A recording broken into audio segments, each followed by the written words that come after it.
সুধী দর্শক, Deutsche Welle বাংলায় আপনাদেরকে স্বাগত। বাংলাদেশের নির্বাচন শেষ হয়েছে, আর তারপরে নির্বাচনের প্রতিক্রিয়া নিয়ে আমরা কথা বলবো সজীব ওয়াজেদ জয়ের সঙ্গে। জনাব সজীব ওয়াজেদ জয়, আপনাকে ডয়চে ভেলেতে স্বাগত। একদম সরাসরি প্রশ্ন থেকে একেবারে সরাসরি প্রশ্নতে ঢুকে যাই। আমার যেটা প্রথম প্রশ্ন সেটা হচ্ছে যে নির্বাচন শেষ হয়ে গেছে এবং নির্বাচন কমিশন বলেছে যে বাংলাদেশ গণতন্ত্রের ট্রেনে উঠে পড়েছে এবং অত্যন্ত সুষ্ঠুভাবে নির্বাচন হয়েছে, উৎসবের মেজাজে নির্বাচন হয়েছে। কি বলবেন আপনি?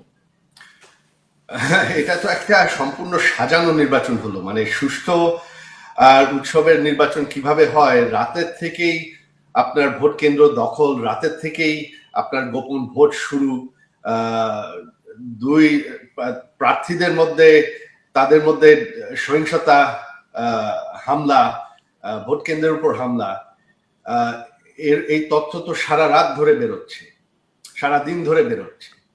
আর আপনার মানুষ কতটা অংশগ্রহণ করতে গিয়েছে, আপনাদের অফিসিয়াল তো সংখ্যা সকালবেলা সামান্য একটু ছিল, তারপর তারা বাড়াচ্ছে দিনের। তবে ভোট কেন্দ্রে দেখা যায় মাঝে মধ্যে একটু কিছু লোক আছে, কিছু কেন্দ্রে লোক আছে, বা তাছাড়া লোকজন নাই। তারপর আপনার অনেকেই যারা ভোট দিতে যাচ্ছে গিয়ে দেখছে যে তাদের ভোট অলরেডি দেওয়াই হয়ে গেছে। সো এটা তো কোনো নির্বাচনই হয়নি। আপনি যেটা বলছেন, আপনি যে অভিযোগ তুলছেন, আমরা ইতিমধ্যেই আপনার মা এবং বাংলাদেশের সাবেক প্রধানমন্ত্রী শেখ হাসিনার বিবৃতি পেয়েছি এবং সেখানে তিনি বলেছেন যারা ভোট দেননি তাদেরকে তিনি স্বাগত জানিয়েছেন। আমার প্রশ্ন হচ্ছে যে আজকে যেই নির্বাচন আমরা দেখেছি, আমার যে সহকর্মীরা বাংলাদেশে আছেন তারা যেভাবে সেখান থেকে কাভার করছিলেন, তারা বলছিলেন মানুষ আসছেন এবং ভোট দিচ্ছেন। আমি যদি ঠিক এর আগের নির্বাচনের প্রসঙ্গে যাই, যে নির্বাচন আমরা এর আগে দেখেছি, সেখানে কিন্তু বারবার এই অভিযোগ উঠেছে। 2024-এর নির্বাচনে এই অভিযোগ উঠেছে, 2018 নির্বাচনে এই অভিযোগ উঠেছে। আপনার মনে থাকবে যে বলা হচ্ছে রাতের নির্বাচন, 2018-এ বলা হয়েছিল রাতের নির্বাচন। এর আগের বারের যে নির্বাচন আমরা দেখেছি সেখানে আমরা দেখেছি সব মিলিয়ে 40% মতো ভোট পড়েছিল, 40% ভোট পড়েছিল। সুতরাং আপনারা আজকে যে অভিযোগটা আনছেন সেটা কতটা ভ্যালিড বলে আপনার মনে হয়? আপনি বলছেন সেই 2014 সালের নির্বাচন যেখানে বিএনপি বয়কট করেছিল, এখানে তো কেউ বয়কট করে না, এখানে বাধ্যতামূলক গায়ের জোরে। আমি 2024-এর নির্বাচনে 40% মতো ভোট করেছিল। 2024-এও আমরা তো এটা তো তখন আপনার বিএনপি নিজের ইচ্ছায় বয়কট করেছিল, এটা তো কেউ বাধ্য করে নাই তাদেরকে। আমরা চেষ্টা করেছিলাম তাদেরকে নির্বাচনে আনতে। তবে এখন তো আপনার বাধ্য করে গায়ের জোরে, আপনার শুধু আওয়ামী লীগ না, আপনার বাংলাদেশের যতই আপনার প্রগতিশীল দল তাদেরকে বাদ করা হয়েছে, তাদের নেতা কর্মীরা জেলে, তাদের অফিস টফিস কিছুই নেই, পুড়িয়ে ফেলা হয়েছে, তাদেরকে কোনো ক্যাম্পেইন করতে দেওয়া হয়নি। তাহলে এটা গণতান্ত্রিক কিভাবে বলা যায়? আপনি যদি একটা দেশের অর্ধেক দলকে বাদ দিয়ে নির্বাচন করেন, সেটা কিভাবে গণতান্ত্রিক বা গ্রহণযোগ্য হয়? ভোটের সংখ্যা এখন পর্যন্ত 50% ক্রস করে নাই, আর এখানে তো অনেক কারচুপি হয়েছে। তার মানে দেশের অর্ধেক মানুষের বেশি কিন্তু এখনো ভোট দেয়নি এই নির্বাচন।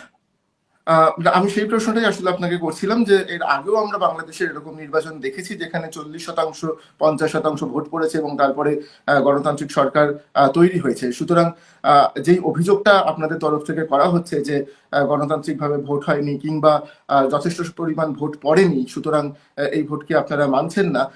যদি আপনারা না মানেন তাহলে আপনাদের এর পরবর্তী পদক্ষেপ কি হবে? আবারও বলছি, গত নির্বাচনগুলোয় তো কেউ বিএনপিকে জোর করে বাদ দেয় নাই, তারা নিজের ইচ্ছায় বয়কট করেছে, তাদের ভোটাররা ভোট দেয় নাই, কারণ বিএনপি বয়কট করেছে। এখানে তো কেউ বয়কট করেনি, এটা তো সাজানো একটা নির্বাচন, এটা তো শুরু থেকেই সাজানো, কারণ গায়ের জোরে বাধা দেওয়া হয়েছে, বন্ধ করা হয়েছে অন্যগুলো দলকে। আপনি যদি কি তাহলে এই নির্বাচন মানছেন না? না, অবশ্যই মানছি না। কিভাবে মানবো একটা নির্বাচন যেখানে অর্ধেক দল বাদ দেওয়া হয় গায়ের জোরে? সেটা কিভাবে নির্বাচন হয়? তাহলে কি যে নতুন সরকার গঠন হবে সেই সরকারকেও আপনারা মানবেন না? না, সেটা তো কোনো বৈধ সরকার হবে না। যদি তাই হয় তাহলে আপনাদের পদক্ষেপ কি হবে? পরবর্তী পদক্ষেপ কি? আমাদের পদক্ষেপ হবে যে এটা দেশের মানুষ দেখতে পারবে, যেই ক্ষমতায় আসুক দেশের মানুষ এটা বুঝবে। দেশের দেখা যাবে যে দেশের পরিস্থিতি কি হয়। গত 1.5 বছরে যা হয়েছে সেটা তো আমরা দেখেছি। আপনার কোনো আইন শৃঙ্খলা নেই, অর্থনীতি পড়ে গেছে, আম, আরো হবে। আমি এখান থেকেই আপনাকে একটা প্রশ্ন করতে চাই। আমরা দেখেছি যে বিএনপির চেয়ারপারসন, চেয়ারম্যান যারা তারেক রহমান, তিনি কিন্তু একটি সাক্ষাৎকারে, রয়টার্সকে একটি সাক্ষাৎকারে তিনি বলেছেন যে আহ, শেখ হাসিনার যারা ছেলে মেয়ে তারা যদি বাংলাদেশের রাজনীতিতে আসতে চান তাহলে তারা স্বাগত। আপনি কি তাহলে বাংলাদেশের যেই পরবর্তী রাজনীতি, সেই রাজনীতির ময়দানে নামছেন, বা আপনার মায়ের সঙ্গে এই বিষয়ে কোনো কথা হয়েছে? না, আমার এখানে এই বিষয়ে কোনো সিদ্ধান্ত নাই। আমি কোনোদিন সরাসরি রাজনীতি করতে চাইনি। ভবিষ্যতে কি হবে আমি তো বলতে পারবো না। তবে দেশের রাজনীতিতে কে আসবে এটা দলের কর্মীদেরই নির্ধার করতে হবে, দেশের যারা আমাদের সাপোর্টার তাদেরই নির্ধার করতে হবে। এটা আমার দায়িত্ব না। আমি তো তাদেরকে বলে দিতে পারি না। তো আমি সারা জীবনে বিদেশে, আমি আমেরিকা এখন 31 বছর ধরে আছি। এখানে আমি শান্তিতেই আছি। তো ভবিষ্যতে কি হবে সেটা ভবিষ্যতে দেখা যাবে। তবে বর্তমানে তো বাংলাদেশের ভবিষ্যৎ ভালো মনে হচ্ছে না। আপনার রাজনৈতিক বিষয় নিয়ে, আপনার রাজনৈতিক অবস্থান নিয়ে আমি আরেকটু প্রশ্ন করতে চাই আপনাকে। তার কারণ আমরা দেখেছি যে আহ, জুলাই গণ অভ্যুত্থানের পর থেকে যত আলোচনা হয়েছে বাংলাদেশের রাজনীতি নিয়ে, আপনি কিন্তু বারবার মুখ খুলেছেন, আপনি কিন্তু বারবার বিভিন্ন রকমের কথা বলেছেন এবং রাজনৈতিক কমেন্ট করেছেন। আপনি দেশের ভবিষ্যৎ, আওয়ামী লীগের ভবিষ্যৎ নিয়ে কথা বলেছেন।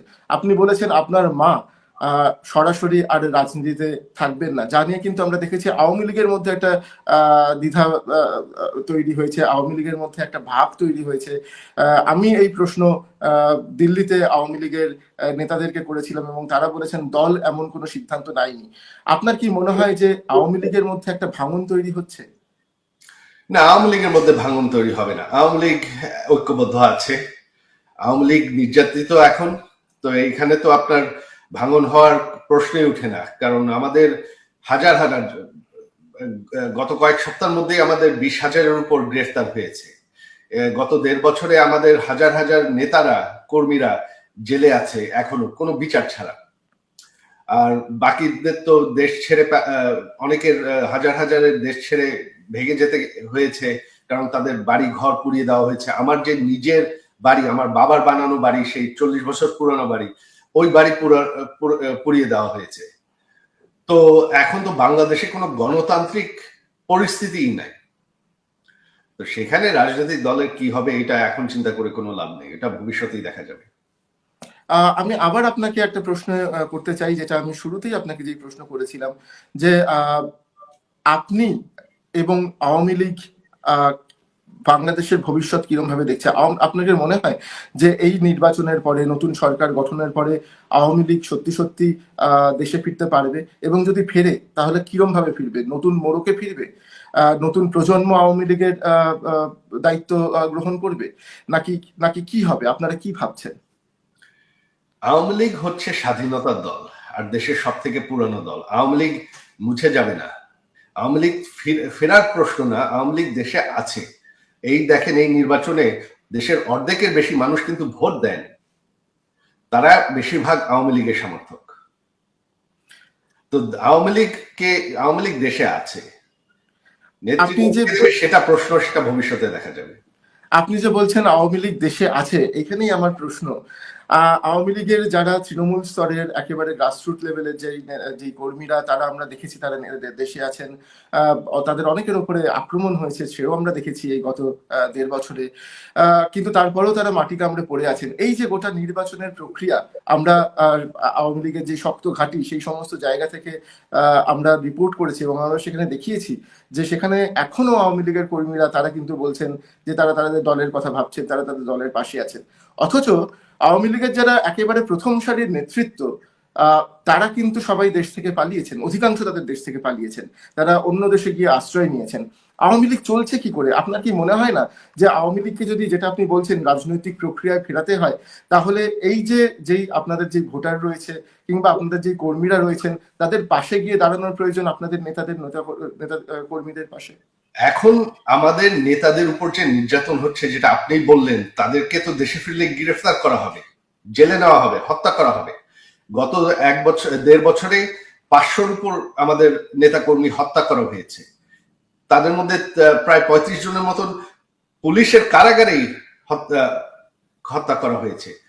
তো এখন তো সেই পরিস্থিতিই নাই। আপনার তো আপনি যদি একটা গণতন্ত্রের কথা বলেন, সব থেকে বড় দল, যেটা সব থেকে পুরানো দল, তাদেরকে যদি আপনি গায়ের জোরে এভাবে নির্যাতন করে ব্যান করে রাখেন, তো তারা ফিরবে কিভাবে? বাংলাদেশে এখন যারা রাজনীতির ময়দানের আছেন, বিএনপি কিংবা জামাত শিবির, তাদের প্রত্যেকেই কিন্তু, আমরা তাদের যখনই যা যা ইন্টারভিউ আমরা দেখেছি, আমাদের সহকর্মীরা যে ইন্টারভিউ তাদের করেছেন, তারা প্রত্যেকেই বলেছেন তারা একটা গণতান্ত্রিক বাংলাদেশ দেখতে চাইছেন, তারা একটা অল ইনক্লুসিভ বাংলাদেশ দেখতে চাইছেন। এবং তারা বলছেন, এবং এই এই এই কথাটা আমরা এর আগেও, জুলাই অভ্যুত্থানের পরেও কিন্তু আমরা বহু মানুষের কাছে শুনেছিলাম যে আওয়ামী লীগের নেতারা, তারা যদি ক্ষমা চেয়ে নেন, যা ঘটেছে তার জন্য যদি তারা ক্ষমা চেয়ে নেন, তাহলে তারা আবার রাজনীতিতে ফেরার একটা জায়গায় পৌঁছতে পারবেন। আপনারা কি ক্ষমা চাওয়ার জায়গায় আছেন? আপনি বলেন, আওয়ামী লীগ যদি ক্ষমা চায় তাহলে তারা ছাড় দিয়ে দেবে? নির্বাচন তো করে ফেলেছে। আমরা বারবার বলেছি এখানে, আমরা, আমার মা নিজে ব্যক্তিগতভাবে জুলাই 24 সালেই যারা নিহত হয়েছে তাদের পরিবারদের সাথে দেখা করেছেন, তাদেরকে ওয়াদা করেছেন বিচার হবে।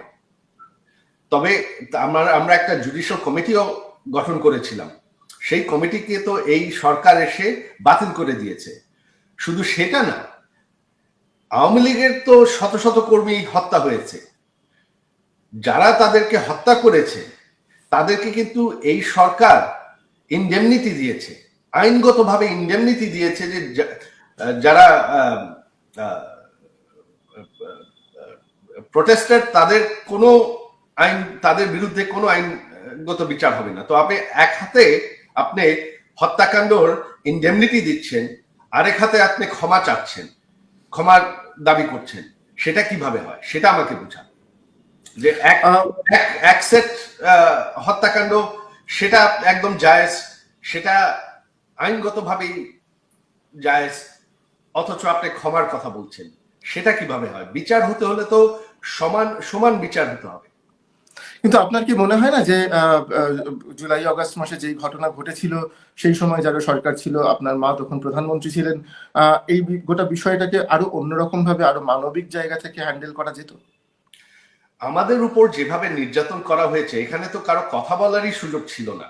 এখন 1.5 বছর হয়ে গেছে, তো এখন আর কি বিষয় থাকে? যেভাবে আওয়ামী লীগের উপর নির্যাতন করা হয়েছে, এগুলো যদি আপনি মেনে নিতে পারেন, তাহলে আওয়ামী লীগের আর কি থাকে বলার? আমি আবার জেল দেওয়া, আওয়ামী লীগকে হত্যা করা একদম এটা কোনো ব্যাপারই না। তাহলে আর ক্ষমা চাওয়ার কি থাকে? আমি আবার একটা প্রশ্নে ফিরে যাচ্ছি আপনার কাছে, যে প্রশ্ন দিয়ে আমি শুরু করেছিলাম। সেটা হলো যে বাংলাদেশের এখন যে রাজনৈতিক পরিস্থিতি যেই জায়গায় এসে দাঁড়িয়েছে, তার কারণ আমরা জানি যে গত 1.5 বছরে ইন্টারিম সরকার ছিল, সেই ইন্টারিম সরকারকে আপনারা একরকম ভাবে দেখেছেন। এখন একটা নির্বাচন হয়েছে, সেই নির্বাচনের পরে নতুন সরকার তারা ক্ষমতায় আসবে। এই গোটা পরিস্থিতির মধ্যে যেটা আপনি আল জাজিরাকে সম্প্রতি বলেছেন, আমাদেরকে বলেছেন বিভিন্ন সাক্ষাৎকারে, যে আপনার মনে হয় না যে আপনার মা শেখ হাসিনা, তিনি আর রাজনৈতিকভাবে বাংলাদেশের রাজনীতিতে প্রবেশ করবেন, তিনি আর বাংলাদেশের রাজনীতিতে অংশগ্রহণ করবেন?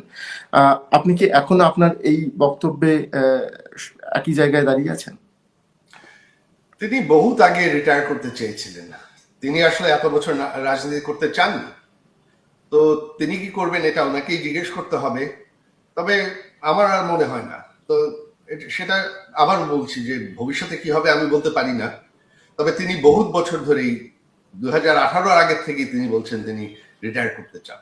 এটা কি একটা পারিবারিক প্রেশার? না, আপনারা চাইছেন না? আপনারা চাইছেন না? জি, আপনারা চাইছেন না? না, আমাদের কোনো প্রেশার নাই। তিনি তিনি একজন স্বাধীন ব্যক্তি, ওনার সিদ্ধান্ত তিনি নেবেন। আহ, আমি আমার শেষ প্রশ্ন, যেই প্রশ্ন আমি আপনাকে আগেও করেছিলাম, আমি আরো একবার আপনাকে জিজ্ঞেস করতে চাই।